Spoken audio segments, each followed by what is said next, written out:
जय माता दी। जय माँ कामाख्या। जय श्री महाकाल महाराज। ओम श्रीमन महागणाधिपते नमः। ओम उमा महेश्वराभ्यो नमः। ओम शची पुरंदराभ्यो नमः। ओम वाणी हिरण्यगर्भाभ्यो नमः। ओम लक्ष्मी नारायणाय नमः। ओम कुल देवताभ्यो नमः। ओम इष्ट देवताभ्यो नमः। ओम ग्राम देवताभ्यो नमः। ओम स्थान देवताभ्यो नमः। ओम सर्वेभ्यो देवेभ्यो नमः। ओम सर्वेभ्यो तीर्थेभ्यो नमः।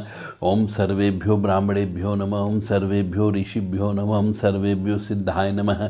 ओम नवग्रह देवताभ्यो नमः। ओम वास्तु देवताभ्यो नमः। ओम गुरुभ्यो नमः। ओम मातपितृचन कमलेभ्यो नमः। ओम पितृभ्यो नमः। ओम चतुष्षष्टि योगिनी देवेभ्यो नमः। ओम षोडश मातृका देवेभ्यो नमः। ओम सप्तघत मातृका देवेभ्यो नमः। ओम सप्त सागरेभ्यो नमः। ओम सप्त ऋषिभ्यो नमः। ओम सप्त नदीभ्यो नमः। ओम छम क्षेत्रपालाय नमः। ओम बम भैरवाय नमः। क्रीं कालिकाय नमः। हम हनुमते नमः। ओम ह्रीं हनुमते रामदूताय नमः। ओम क्लीं कृष्णाय नमः। ओम नमो भगवते वासुदेवाय। ओम नमो नारायणाय। ओम लक्ष्मी नारायणाय नमः। ओम ब्रह्मणे नमः। ओम विष्णवे नमः। ओम महेश्वराय नमः। ओम रुद्राय नमः। ओम परमात्मने नमः। ओम ईश्वराय नमः। ओम उग्रवीरं महाविष्णुं जलंतं सर्वतोमुखं नरसिंहं भीषणं भद्रं मृत्युं नमाम्यहम्। ओम ह्रीं वज्रनखाय तीक्ष्णोष्ठाय दृष्टाय युधाय महासिंहाय हुम फट।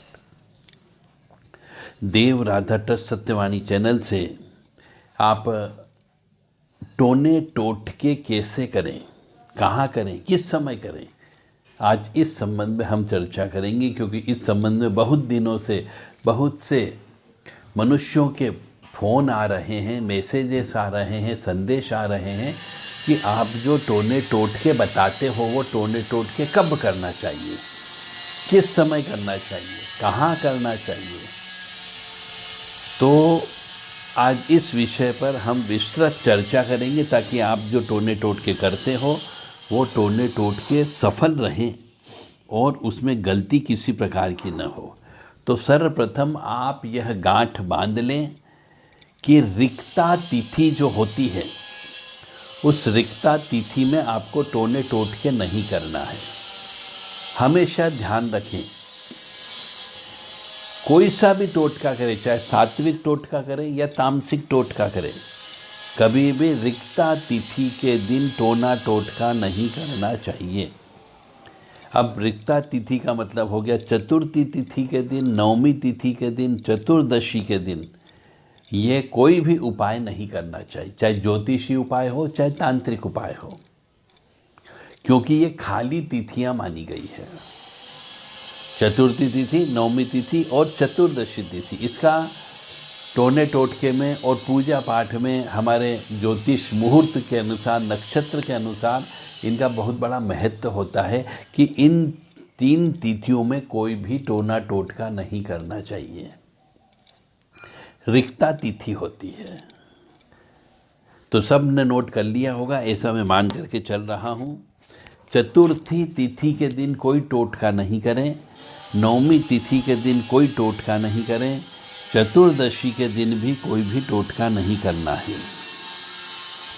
अब हम चलते हैं कि टोटके जब किए जाते हैं तो 80% टोटके या तो नदी किनारे करना चाहिए या मंदिर में करना चाहिए।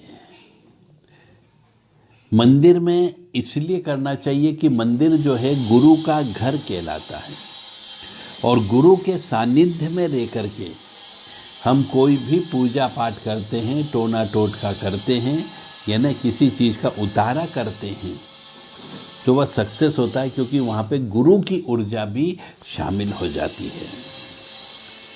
तो कोई भी सात्विक टोना टोटका यदि करें तो मंदिर में जाकर के कर दें। तो इसीलिए कहा जाता है कि यदि आपको कोई नवग्रह का टोना टोटका करना हो, कोई भी चीज़ उतारा करके छोड़ना हो तो मंदिर में जाके रख के आ जाना चाहिए, चाहे वो कुमकुम हो, चाहे वो चावल हो, चाहे वो कपड़े हो, चाहे वो सोना हो, चाहे वो चांदी हो। तो इस प्रकार से गुरु के सानिध्य में कोई भी चीज़ कभी भी नुकसान नहीं करेगी आपको।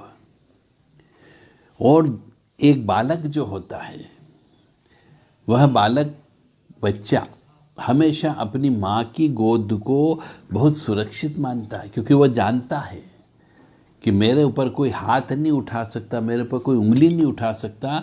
इसलिए माँ की गोद को वह सबसे ज़्यादा सुरक्षित मान करके चलता है। गलती करके भी आएगा तो माँ की गोद में घुस जाएगा, चाहे माँ से एक दो थप्पड़ खा लेगा, परंतु घुसेगा माँ की गोद में ही। तो चंद्रमा को माता कहा गया है, और चंद्रमा जो है एक तरीके से बहता पानी है और साफ पानी है। इसीलिए अधिकतर टोने टोटके जो कुछ भी आप करें वह सब नदी किनारे करना चाहिए, स्वच्छ पानी में करना चाहिए। जैसे चावल डालना हो गया, कोई 7 प्रकार का अनाज डालना हो गया, मछलियों को आटे की गोली देना है, या तांबे का सिक्का डालना है।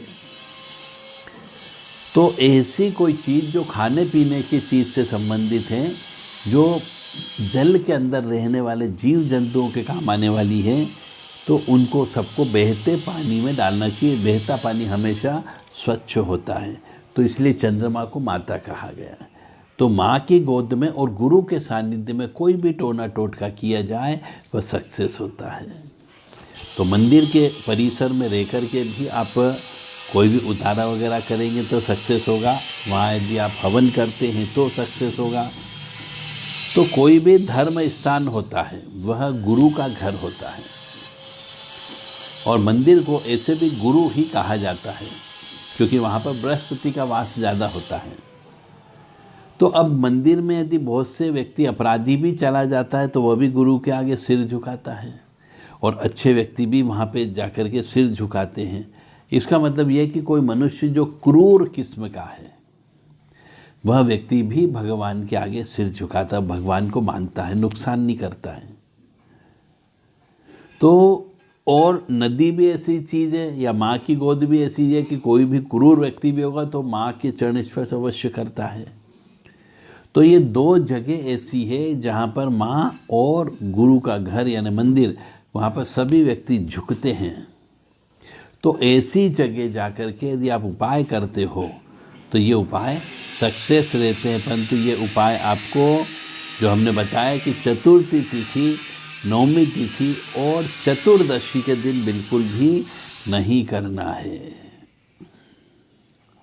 अब हम आते अगले स्टेप की ओर कि जिस ग्रह का उपाय करें या तो उसके वार को कर लो तो ज़्यादा अच्छा रहेगा। मंदिर कोई भी हो तो भी आप वहाँ जाकर के उपाय कर सकते हो, क्योंकि हमें तो वहाँ पे बैठे हुए देवी देवता से मतलब है।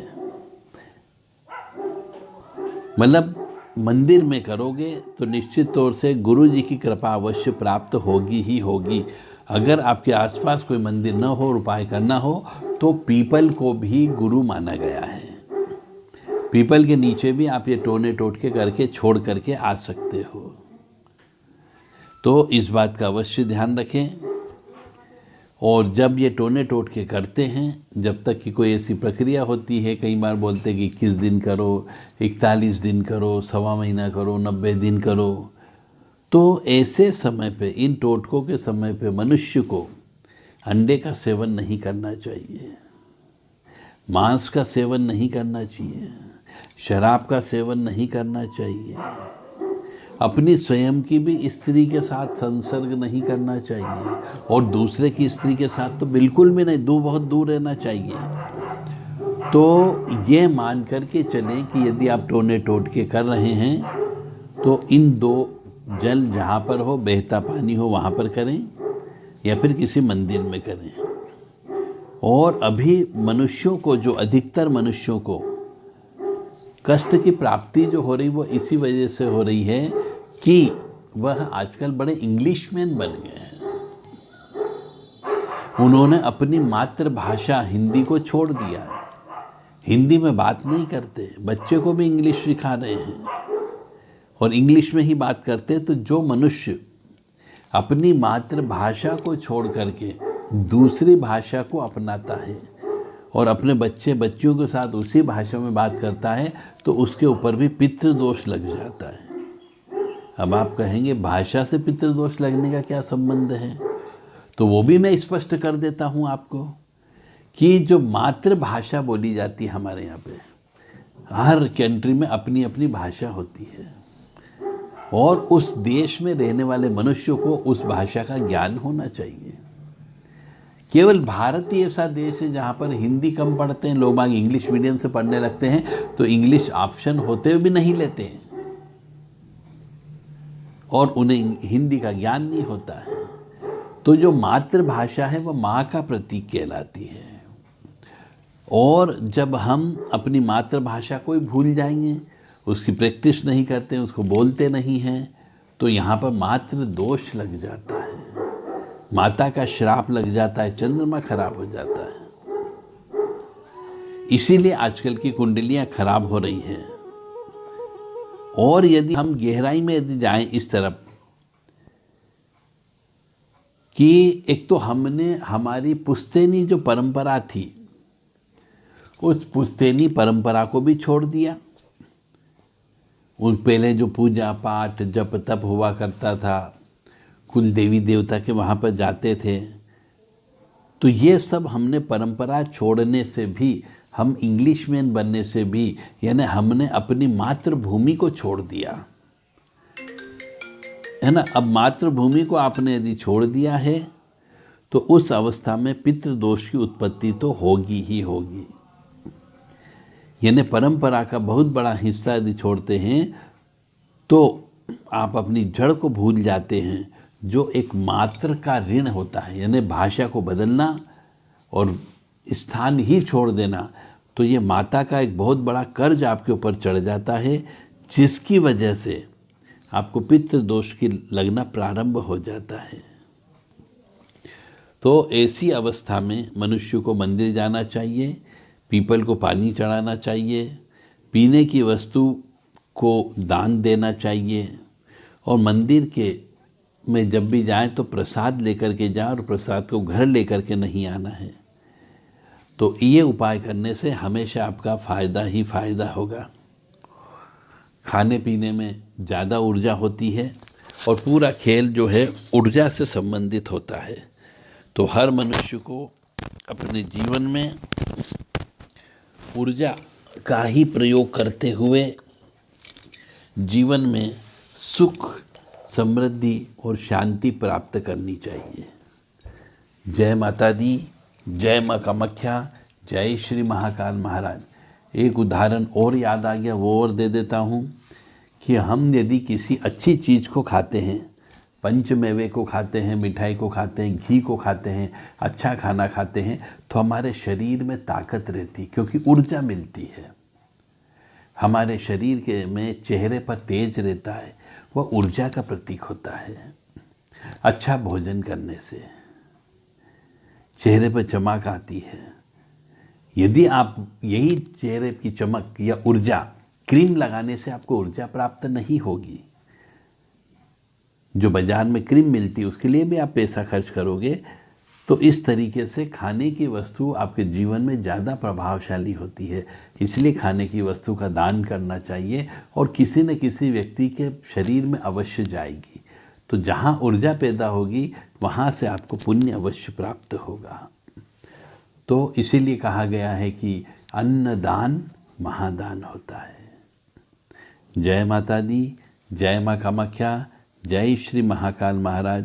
तो अब आप समझ गए होंगे कि उतारा और टोने टोटके कहाँ पर करना चाहिए, कब करना चाहिए और किस तरीके से करना चाहिए। एक बार वो बोल देता हूँ, चतुर्थी के दिन, चौथ के दिन चतुर्थी, उस दिन कोई भी टोना टोटका नहीं करे, उतारा नहीं करें। नवमी के दिन कोई भी उतारा नहीं करना चाहिए और चतुर्दशी के दिन कोई भी उतारा नहीं करें, क्योंकि ये रिक्ता तिथि होती है। इस दिन किए गए कार्य सफल नहीं होते हैं, ऐसा शास्त्र कहता है। नदी किनारे करें, मंदिर में करें तो ये ज़्यादा सक्सेस होते हैं। तो अब आपको सबको प्रश्न का उत्तर मिल गया होगा कि जो भी टोने टोटके हम देते हैं, करते हैं, वो कैसे करना चाहिए। वह मैंने आपको बता दिया, कहाँ करें ये भी बता दिया, कब करें ये भी बता दिया। टोने टोटके करते समय काले कपड़े नहीं पहनना चाहिए। सफ़ेद या क्रीम कलर के कपड़े पहनना चाहिए, शुद्ध स्वच्छ पवित्र होकर के करना चाहिए, दीपक लगा करके करना चाहिए, उनको साक्षी मान ले भगवान को और फिर करना चाहिए। जो व्यक्ति आपका उतारा कर रहा है उसके यहाँ कोई सूतक पातक नहीं होना चाहिए। महिला यदि है तो उसके ऊपर भी किसी प्रकार की अशुद्धता या सूतक पातक का प्रभाव नहीं होना चाहिए। ऐसे बहुत सारे कार्य हैं जिससे यह पता लगाया जा सकता है कि आपने जो किया गया टोना टोटका है वह कितना सफल हुआ। तो मंदिर में करें, नदी किनारे करें। जय माता दी, जय श्री महाकाल महाराज। ओम मृत्युंजय महादेव त्राहि मां शरणागतम जन्म मृत्यु जरा व्याधि पीड़ितम कर्म बंधने।